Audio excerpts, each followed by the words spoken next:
क्या कहेंगे? जी राजीव जी, एक अकेला पूरे देश के ऊपर भारी पड़ रहा है। जैसे ज्योतिष में कहते हैं ना, शनि भारी है उनका, शनि इस टाइम बृहस्पति भारी है और बुध भारी है जैसा। तो वो ऐसा है कि एक अकेला इस देश के ऊपर भारी पड़ रहा है।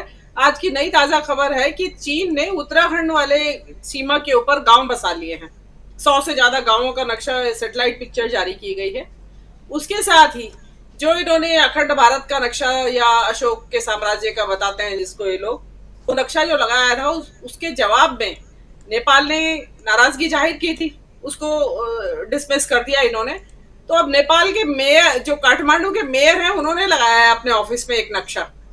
उसमें उन्होंने उत्तराखंड से लेके कांगड़ा, हिमाचल प्रदेश तक का इलाका अपने यहाँ दिखाया है।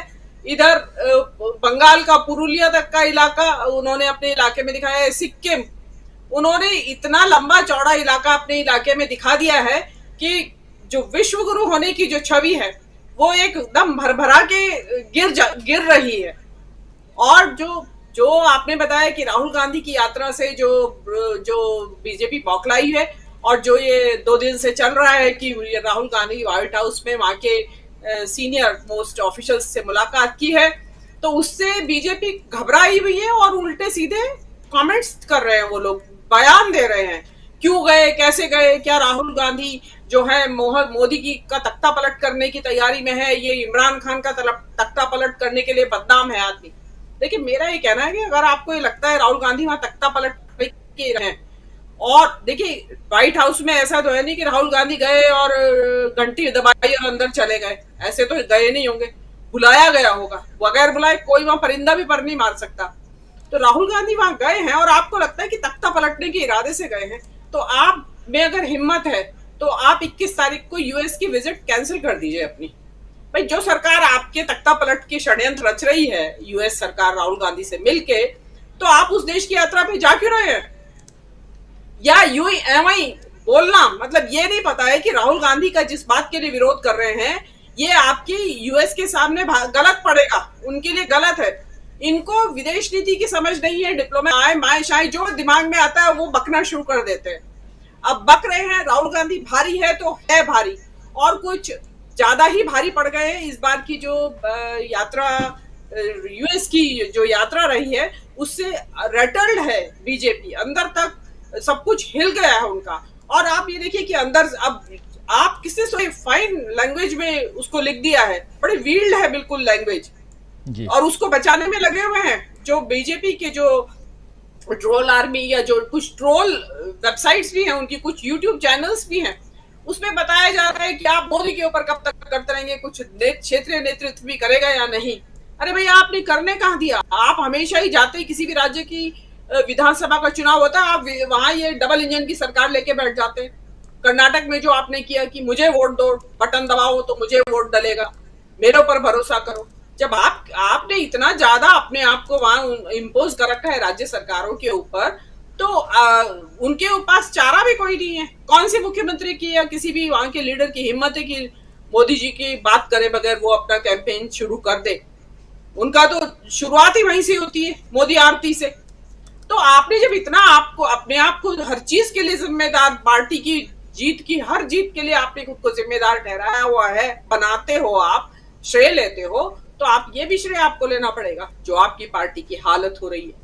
तो अकेले मोदी केवल इसके ऊपर नहीं, देश के ऊपर भी भारी है। इसमें देखिए, कांग्रेस जो है हेड ऑन ले रही है इस विचारधारा को। अभी आपने पढ़ा होगा कि कर्नाटक सरकार ने अब उन चीजों का रिव्यू करने की तैयारी की है, उन जमीनों का जो कि आरएसएस और उसके अनुषांगिक संगठनों को दी गई हैं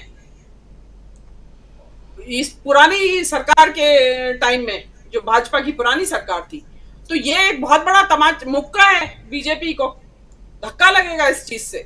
और ये जरूरी है, बहुत जरूरी है। अगर आपको विचारधारा का उन्मूलन करना, इस विचारधारा को कमजोर करना है, तो कुछ ऐसे ड्रास्टिक मेजर्स जो सरकारें हैं गैर भाजपा शासित, वहां लिए जाने चाहिए ताकि इनके उसके ऊपर लगाम लगे। और जो मोदी जी हैं, उनका तो ये इतना गंदा जेस्चर है, इतना शर्मनाक जेस्चर है कि प्रधानमंत्री की तरह बोल रहे हैं।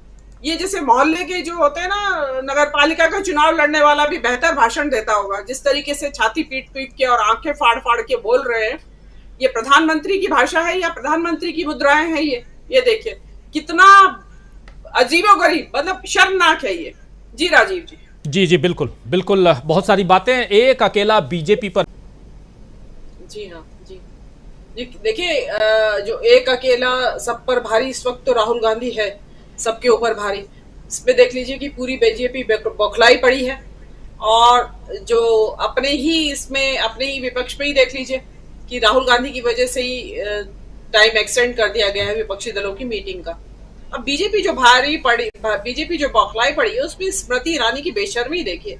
पहलवान महिलाओं का जो स्थिति है, जो सड़क पर पीटा जा रहा है और किस तरह के दबाव डाल के केस वापस करवाए जा रहे हैं, जो भी कुछ करवाया जा रहा है उसके ऊपर उनकी जबान नहीं खुलती, जबकि वो महिला और बाल कल्याण मंत्री हैं।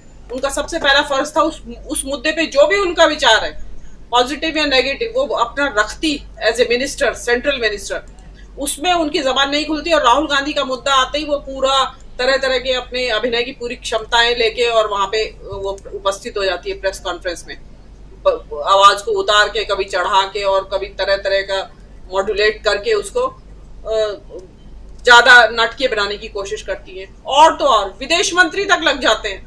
मतलब जो विदेश मंत्री है, ऐसा विदेश मंत्री गरिमा से बिल्कुल हीन, जो आईएफएस है, सीनियर आईएफएस, सीनियर मोस्ट इस देश का, और वो ये क्या, मतलब बिल्कुल ही सड़क छाप भाषा बोलने लगे हैं एस जयशंकर। शर्म आती है कि ठीक है, आप आका को खुश करने के लिए इतना तो स्तर मत छोड़िए, अपना एक लेवल तो बनाए रखिए। वो ग्रेटर थनबर्ग से आपने देखा किस तरह से भिड़ रहे थे, केवल ऊपर के इशारे पे खुश करने के लिए। तो हर कोई लगा हुआ है उसमें, जो भी कुछ बोल राहुल गांधी के ऊपर जितना जो आक्रमण कर सके। इस वक्त जो हो रहा है कि एक जिसको कहते हैं ना, गुड्डी चढ़ रही है, पतंग जो है राहुल गांधी की चढ़ रही है, अब उसे काटने के लिए लगे हुए लोग। उसमें स्मृति ईरानी लगा रखी है, शिवशंकर लगा रखे हैं, और पूरी मिनिस्ट्री लगा देंगे, तो वो पूरी कोशिश करेंगे। लेकिन जो राहुल गांधी ने जो यहाँ जो ये जो यूएस का जो दौरा है, ये एक बहुत बड़ा बेंचमार्क है और बहुत बड़ा ब्लो है बीजेपी के लिए।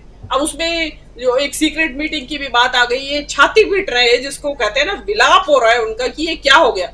मतलब मोदी जी की जो 22 तारीख की मीटिंग है, जो विजिट है, उसका तो रंग फीका हो गया इसके सामने। क्या पता मोदी जी कैंसिल ही कर दे ये विजिट, क्योंकि अब कुछ बचा नहीं है उनके लिए वहां पे। और वो खुद षड्यंत्रकारी हैं, मैं आपको बता रही हूँ, वो खुद षड्यंत्रकारी है। उनको तो अब षड्यंत्र की बू आ रही होगी कि भाई जाना वहां खतरे से खाली नहीं है, मैं तो जा नहीं रहा हूं। तो ये भी कर सकते हैं, क्योंकि बहुत बहुत ज्यादा जिसको कहते हैं ना, बिलिटिल हो गए हैं वो सारे प्रकरण से। तो अब राहुल गांधी जब लौटेंगे और उसके बाद अगर इसके ऊपर सोने में सुहागा विपक्ष की एकता भी बन जाती है, तो फिर जो मोदी मैजिक जिसको कहते हैं उतार क्या, वो बिल्कुल ही अस्त हो जाएगा। और शायद देश को मुक्ति भी मिलेगी, क्योंकि 10 साल से ये देश लगातार उबल रहा है। देसी भाषा में, फिल्मों की भाषा में कहे तो भेजा फ्राई कर रखा है पूरे देश का। रोज एक नया मुद्दा, एक नहीं 6-6 7-7। अगर आज भी आप गिने ना कि आज की डेट में कौन से बर्निंग टॉपिक्स हैं, तो कम से कम 5-6 बर्निंग टॉपिक्स आपको मिल जाएंगे ऐसे एवरीडे। कल देख लीजिएगा 6 नए मुद्दे तैयार मिलेंगे आपको बोलने के लिए। तो नए नए मुद्दे, मणिपुर में विभाजन की बात उठ रही है, वो कह रहे हैं हम विभाजन कर दो राज्य का।